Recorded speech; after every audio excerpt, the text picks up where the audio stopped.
gentlemen, may I have your attention, please?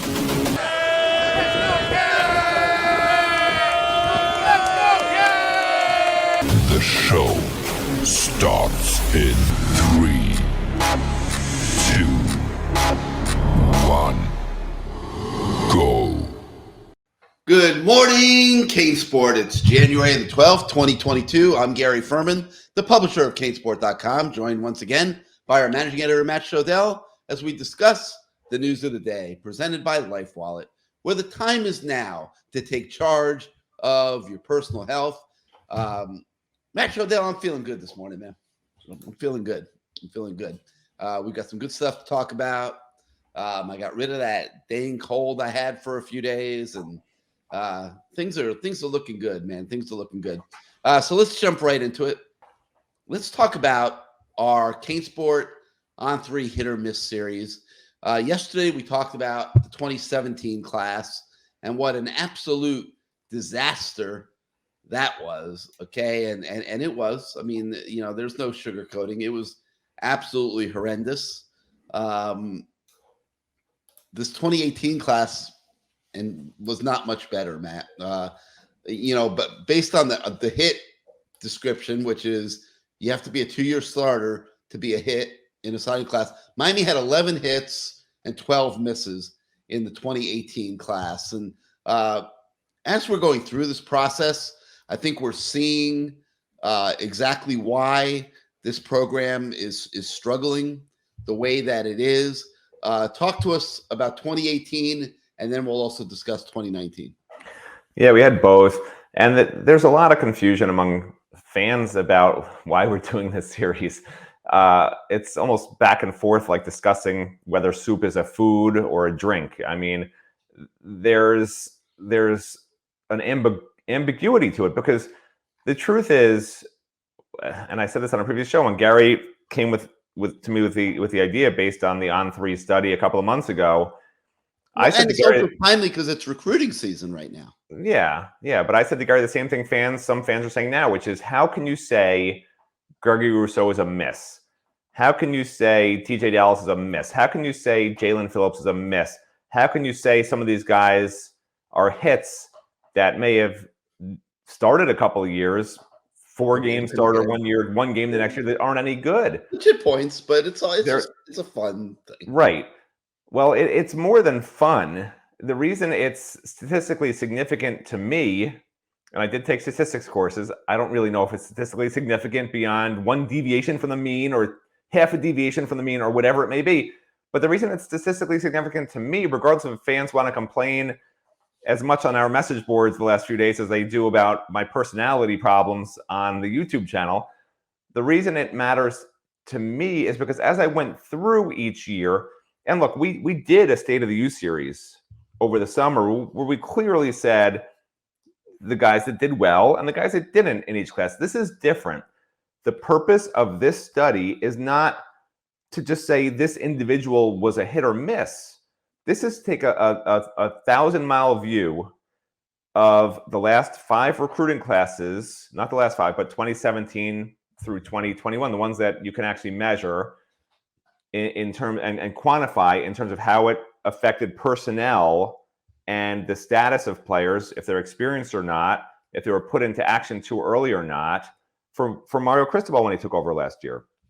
Because as we said yesterday, and maybe it was glossed over because I guess I took too much ginger juice and started talking about prison and restaurant reviews. I don't know what I was talking about yesterday. I got off on tangents, but it probably was missed. I was trying to help you a little bit because you couldn't talk. I'm like, what am I going to talk about? I can talk now, baby. I can talk all day. That's perfect. So I don't have to do any more restaurant reviews.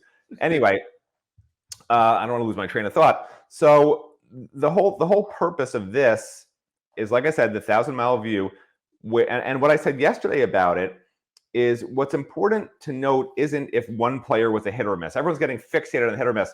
Just call it a plus or a minus or make some other term for it. I think people are really getting hung up on how do you say Gregory Rousseau is a miss, right? The word miss is probably a misnomer. Maybe 2-year starter would have been better, not 2-year starter, because that's all it is. the On3 study, which is based for all intents and purposes that I can tell on broccoli, cauliflower, and everything else you don't like, because I have no idea how they came up with it, but they just came up with a simple sentence that's in the stories every day that says, On3 has determined that a 60% hit rate per class is the magic formula for a championship team. And their statistical analysis that however they came up with a 60%, I'm assuming someone just didn't make it up out of thin air. They very well may have. That's what I would have done. But I'm assuming they put some sort of work into it. That 60% hit rate is based on a hit being a simple definition. The guy started for more than 1 year at that program. At that program, started for more than 1 year. Gregory Rousseau did not do that at Miami. Jalen Phillips did not do that at Miami.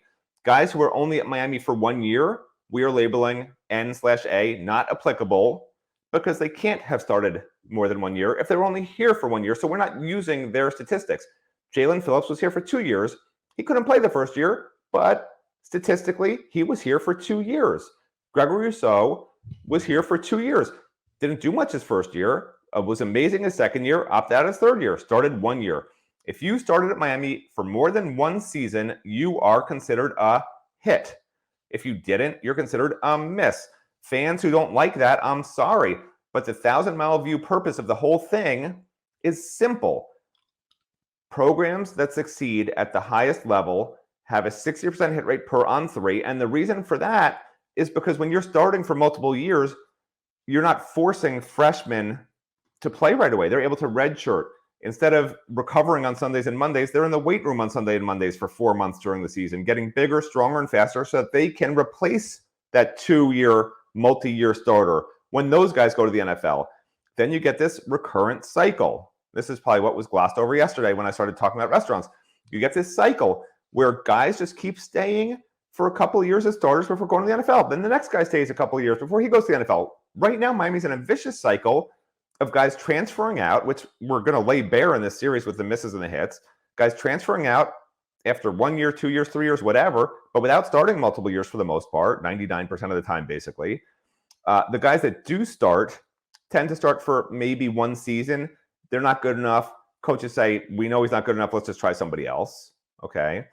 And you're seeing a lot of young players who are pushed into starting roles when they shouldn't be. So even the guys who are hits in this system aren't world beaters. And that's why we have an analysis section at the bottom to break down what we saw in the top part. It's why we're going to do a final analysis, bring it all together once we run these 5 stories. And it seems like every day I'm having to defend this magical formula On3 came up with. I didn't ask you to defend it. Well, I do defend it because you're feeling paranoid. I didn't say a word about you defending anything yet. I'm not asking you to. I'm addressing fans who are concerned that this is a stupid thing. And maybe it is. I thought it was at first until I started to actually do it. And then I realized this is actually really interesting because Miami's nowhere near 60%. And I never looked at it in terms of, did the guy start more than 1 year? I looked at it like, of course you take Jalen Phillips. He's a first-round NFL pick. Of course you want Gregory Rousseau. He's an NFL first-round pick. But when you look at it, you need guys like that to start for more than 1 year. You need 10 Gregory Rousseau and Jalen Phillips that start for 2 years at a program to help build the depth behind them. Because those guys, not only do those guys get to learn from them and spend that redshirt year, but they get to really understand what those players do, how their process is, what made them a first-round talent. And Miami doesn't have that. Miami, the cycle needs to be broken. They can't keep, like I said yesterday, you can't keep doing transfer portal 1 year and out, 1 year and out. I understand some of them you have to do that, and I have no problem when you're not at the 85 limit anyway, taking some one and dones just to fill up your roster and have some guys to practice with.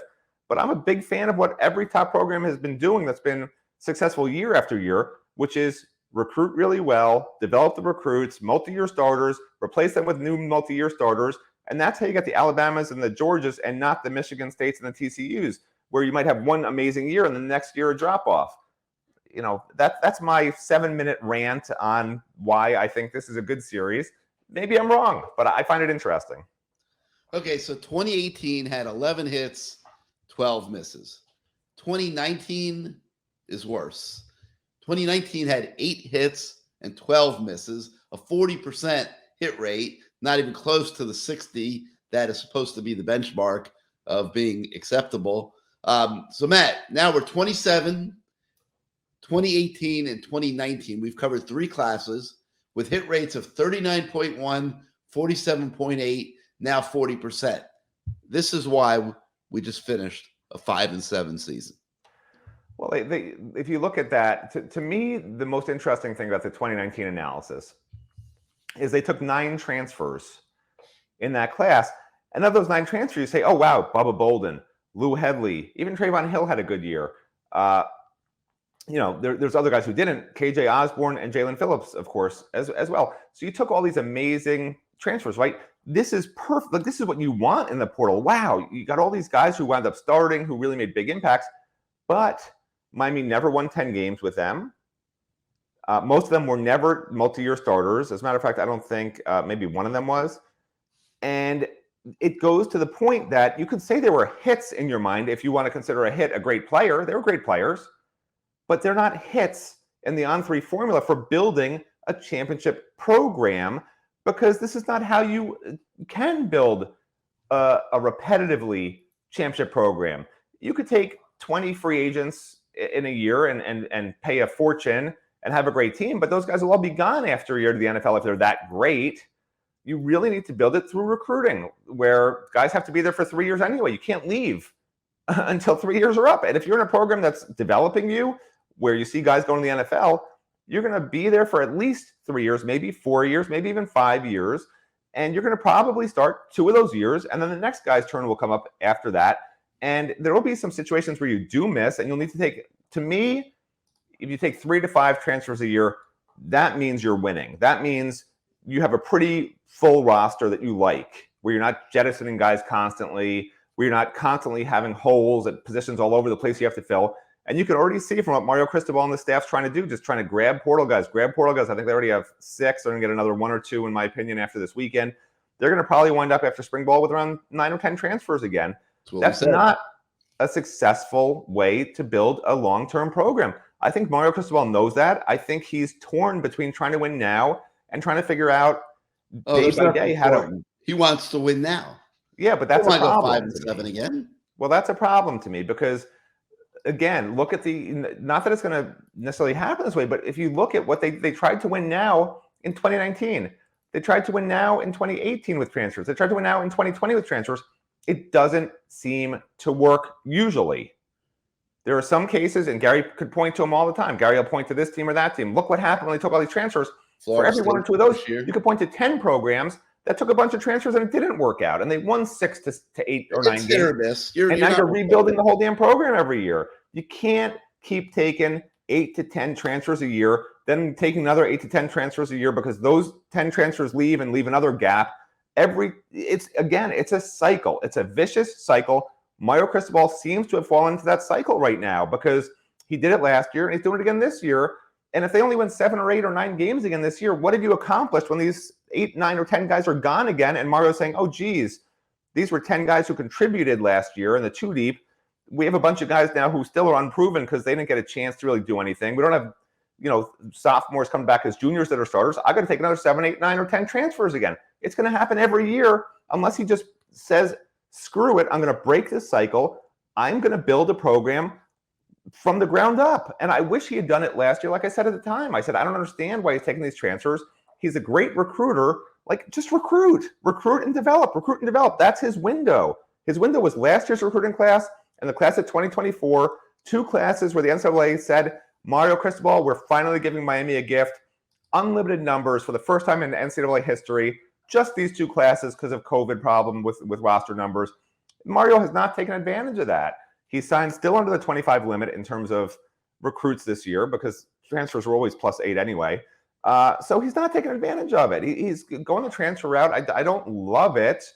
I just hope that I just hope he knows what he's doing, because at the end of the day, we all want Miami to succeed. We can all criticize what we think we see wrong. I'm not going to ever make stuff up and say, oh, I think it's fine if I don't think it's fine. I don't think it's fine taking 10 transfers a year, but who am I? I'm not getting paid. That's why people love you so much. They love your negativity. Well, no, some of them actually, I say the majority hate me. I'd say I have about a 60% miss rate and a 40% hit rate in terms of who hate me and who like me. Well, if you like this series, you'll be happy, because we have 2 installments of it today. You can check out 2018, 2019. See what you think. Go to the War Room message board. Give us your opinions. That's what these are supposed to be, conversation pieces, things that you guys can debate in different directions and see what you think. And hopefully it makes you a more informed fan along the way, which is always our ultimate goal. All right, let me move on to another series that we are working on right now, and that's our CaneSport 30 for 30, ranking the top 30 Canes who have 30 or more reps of playing experience. Today, we're talking about an interesting one, and that is offensive lineman Jalen Rivers. And Matt can't seem to stay healthy. Everybody sees the potential, and Jalen Rivers is a guy that, I think people saw, could be like a 3-year starter at Miami. But he just can't stay healthy. And this season he was injured against Florida State, never got back on the field. He wound up playing in 9 games, starting 7 at left guard. In 2021, he won the starting left guard job, but he suffered a season-ending injury in game 3. Okay, so this is 2 seasons now, Matt. Injuries derailing Jalen Rivers. He's now a 4th-year redshirt sophomore, and I don't know that he's got a lot more time. I mean, they're bringing in some serious dudes on the offensive line, and I think this spring is going to be massive for Jalen Rivers. Yeah, it's sort of befuddling to me because Miami coaches, even Manny Diaz's staff and now Mario Cristobal's staff, the coaches seem to think he's great. And then you look at his grades and it's 55 last year, 60 the year before, 70 is considered good. I personally think it would be good for Miami if Jalen Rivers is a backup, because he can work anywhere from center to right tackle. Very versatile, and you're gonna have injuries. Things are gonna pop up. So I think it would be great if other people beat him out, because that means they're better than him. If I had to make a projection right now, I think that your starting left tackle is going to be Francis Mauigoa. I think obviously Javion Cohen at left guard. I think obviously Matt Lee at center. I think Inez Cooper will be the starting right guard. I think he's got a physicality that Mario Cristobal and Alex Mirabal love. And I think he'll be a lot better than he was last year. He wasn't great last year. He was okay. But you know how coaches are. They say he was amazing because he was a true freshman. He was okay, if that. But I think he'll be a lot better because let's face it, he was a defensive player too in high school. I mean, he really was learning everything on the fly from when he got here. And then I think at right tackle, you've got a combination. Zion Nelson, I keep hearing mixed things about if he'll ever be fully healthy again. But if Zion Nelson's healthy, of course, he could be the starting, I think, right tackle, not left tackle. I don't think he was ever, really the perfect fit at left tackle. I think Okunlola could make a play to be the starting right tackle right away, or Jalen Rivers. I don't know that Jalen Rivers can beat out Inez Cooper. He's certainly not beating out Javion Cohen. So I think Jalen Rivers, every year we talk about an odd man out. I think Jalen Rivers is going to be the odd man out on this offensive line. I think Mario Cristobal, when you sign 2 5-stars and when your offensive line was as bad as it was last year, how do you not start both those guys? How do you not just get them on the field in some capacity? I think there has to be something they can do. Play them. That's going to be a lot better than what we saw last year. There's no way they could be any worse than what we saw last year. So my guess is both those guys will be in the starting lineup. Yeah. So, take a look at the story on Jalen Rivers. I think Matt is making great points, and he could end up being the odd man out, or he could sneak into the starting lineup. But either way, he's had a very hard time staying healthy. And with all these reinforcements now coming into the program on the offensive line, he doesn't have many more injuries left in him to stay relevant at that position group. That would be my opinion as we go forward. All right, we got a couple more things we're going to talk about today, but first, let's hear from our friends at LifeWallet. Wait, Matt hates that one. Let me play a different one. Let's hear from our friends at LifeWallet.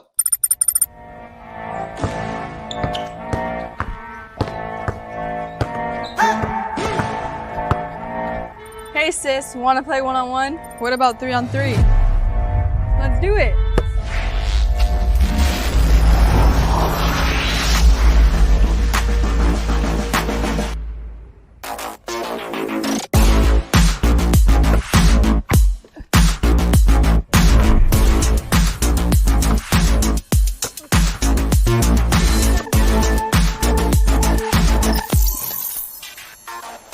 You're not Haley.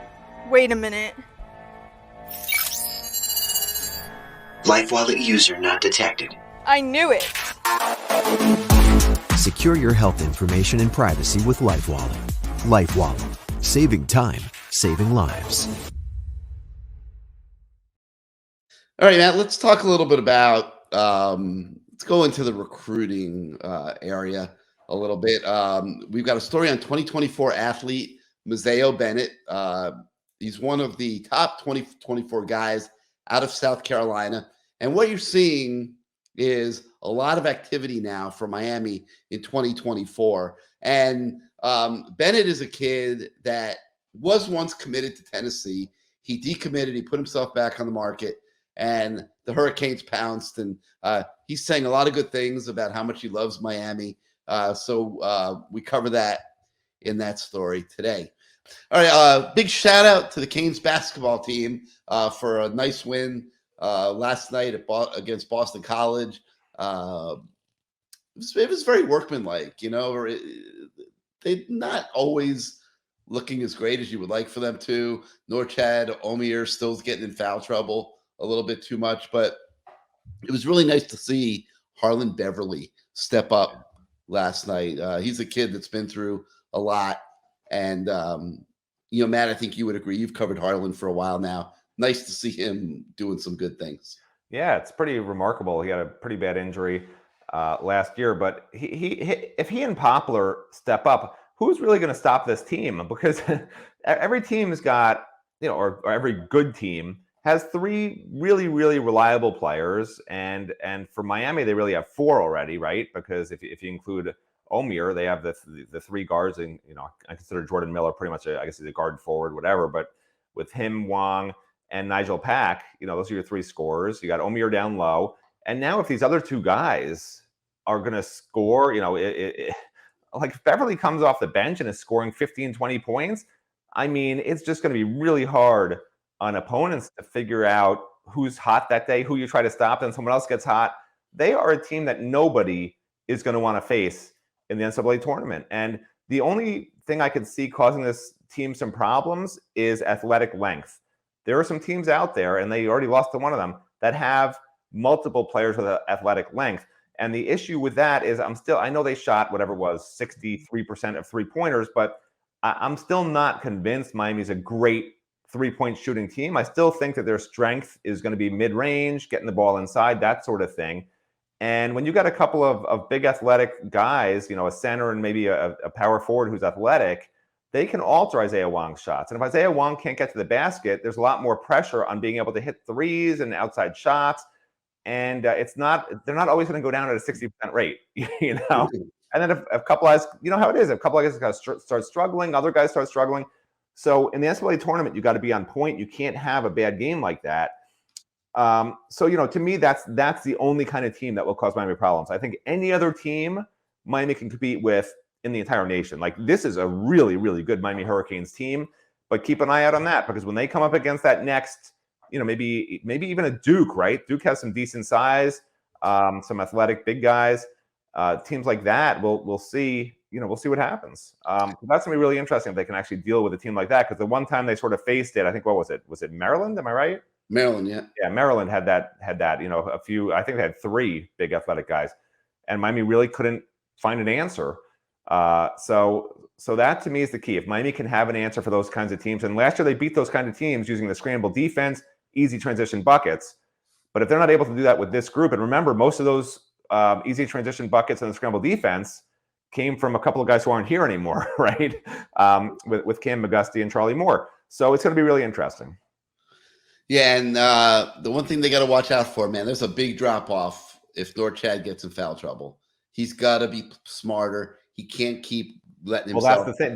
That's the thing. When you have a big athletic team, they're going to get him in foul trouble. And BC's got some size, but they're not big and athletic. They had one guy who was pretty athletic and big, but that was about it.